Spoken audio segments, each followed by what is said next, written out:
Hey, good morning. Morning. Welcome to Coffee and Catch Up. Good to see you. Yeah, good to have you. If you're new to us, you're so welcome. Grab a cup of tea. Yeah. Yeah, and if you're watching us or watching it back, even if it's not live, let us know where you're watching from. I know last week a couple of people were watching from the beach. Oh, yes. So very jealous, but That's we'll okay. be there someday. Although if it's wet on the beach, it wouldn't be the nicest place to watch. But if the sun is shining, that's where you want to be. And we got scones as well today. We do. Shout out to the fabulous Leanne Albert who dropped around some amazing scones today. So absolutely awesome. Thanks, Leanne. You're amazing. I'm going to take a bite before I have to say anything. Well, that's great because I was relying on you cooking us off today. So No. go for it. Really good. Really good scones. Good to see you. Anyway, yeah, got a question for you. So, when have you got yourself stuck?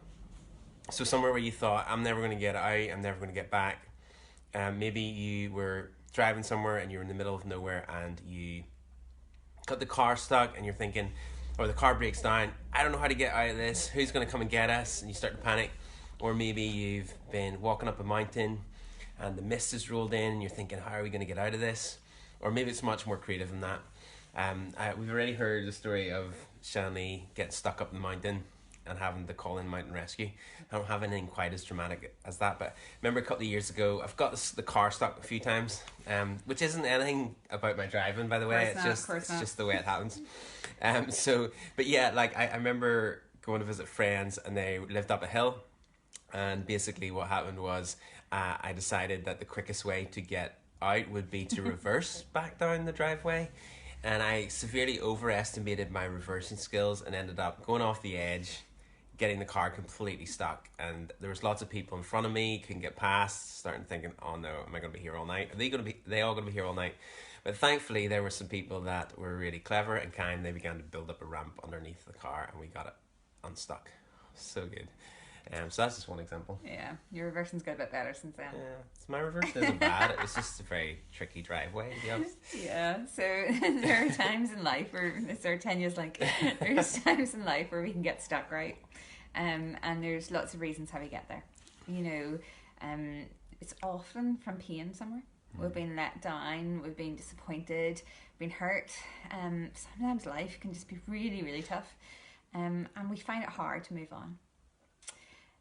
And whilst there are lots of reasons of why we get stuck, quite often what keeps us from getting unstuck is fear. That's true. Fear that we might get hurt again, fear that it's all going to go wrong, fear that we're not strong enough, fear of failure. Do you find that in your life too, that sometimes there's just areas that fear is stopping you from getting unstuck? But you see, the thing is, if fear is what keeps us stuck, then faith is what gets us moving again. Because faith is thinking about what's possible when God gets involved. Faith is built on God's promises. And faith often is trying. And faith all the time, it involves movement. It involves movement towards Jesus and movement towards his good purpose. Yeah. So last week we looked at how Jesus was inviting us to things all of the time. And following on from that, really, this morning we're exploring how faith is always needed in the kingdom of God. We have to be moving, we have to be engaged, there has to be some kind of motion in our lives. Passivity is just not a quality that gets us very far when it comes to the things of God and his kingdom. Because when we're passive, for whatever reason, and there's lots of reasons that we get there, it's often that we can find ourselves just going with it, whatever current or tide is pulling us in whatever direction is the strongest. And oftentimes that's our culture, which has a momentum that's often not taking us in the direction of Jesus and his kingdom. And it can feel a little bit like we're just being pulled here, there, and everywhere, or we're like, we're out at sea, lost, being tossed to and fro. Yeah.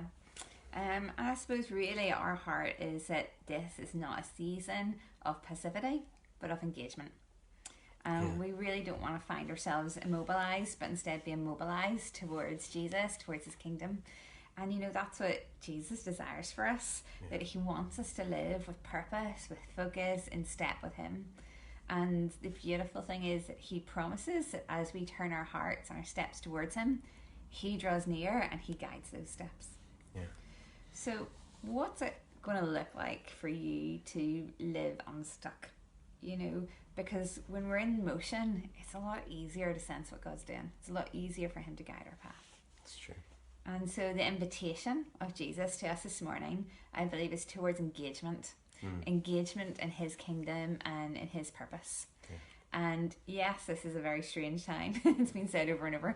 That's But an understatement. yeah, exactly. But it's a time we want to be wide awake. We want to be eyes open. We want to be engaged. We want to be front footed. We want there to be movement in our lives towards Jesus, towards God, and towards those He's searching out. Yeah, absolutely. That's definitely what we want. So how do we do that? How do we begin to create movement in our lives? How do we move towards Jesus rather than stay passive? How do we be engaged? Well, first thing that often requires is actually just being honest about the fact that maybe we have got adrift or we have got a little bit unstuck or stuck, and then asking for help. I know sometimes that's the hardest thing, is just to realize that, I have got stuck, I have found myself adrift, and I need help getting out, I need help moving.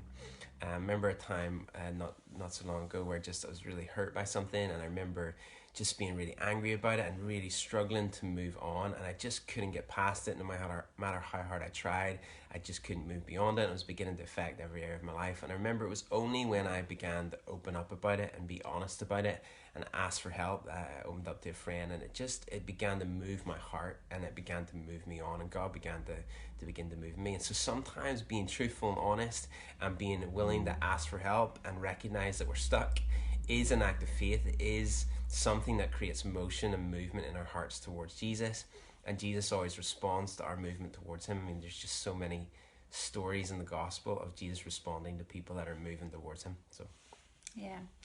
And the second thing we wanted to say then is shake off the things that are entangling you.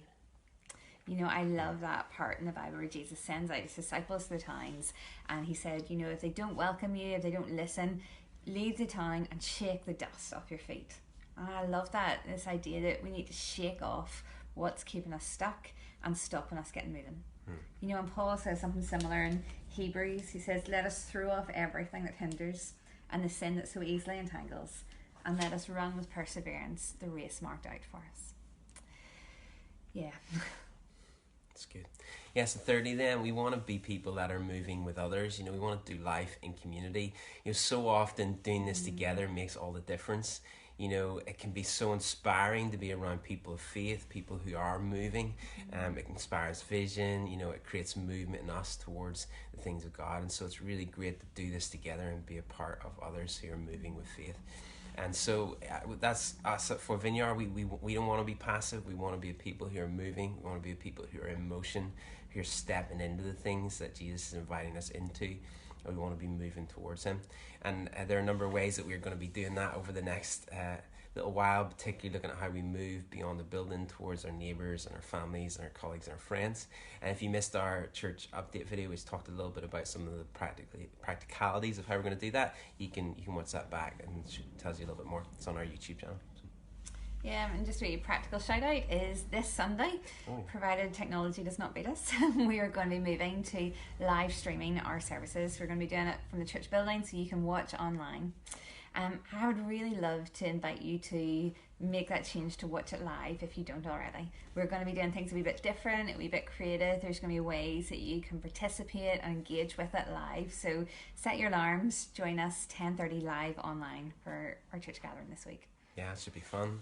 Then also in the middle of August, we're going to be launching something we're calling watch parties in our homes across the city and beyond that. And these are basically ways to meet and engage with church in smaller settings where you are church together, that you can have breakfast together, you can watch the service online, you can pray for one another and encourage one another.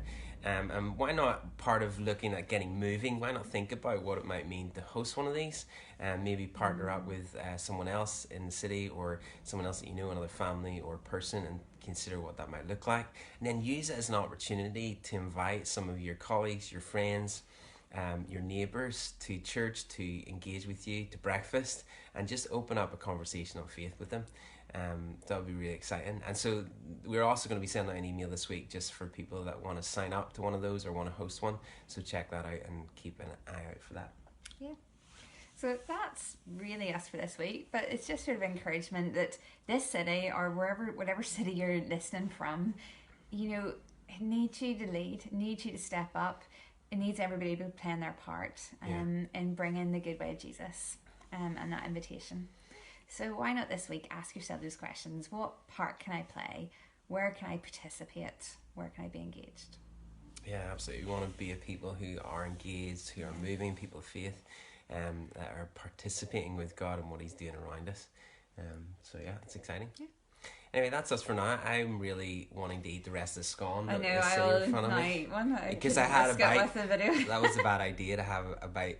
Leanne, these are really great. But to have a bite beforehand makes you just want to eat it and keep eating it. But then you've got stuff to say, and it's all of that. So I'm going to have a scone. I don't know what you're going to do, but really good to be with you. Enjoy your coffee where you are. Yeah. Take care. All right. See you 10:30 on Sunday. Bye. Bye.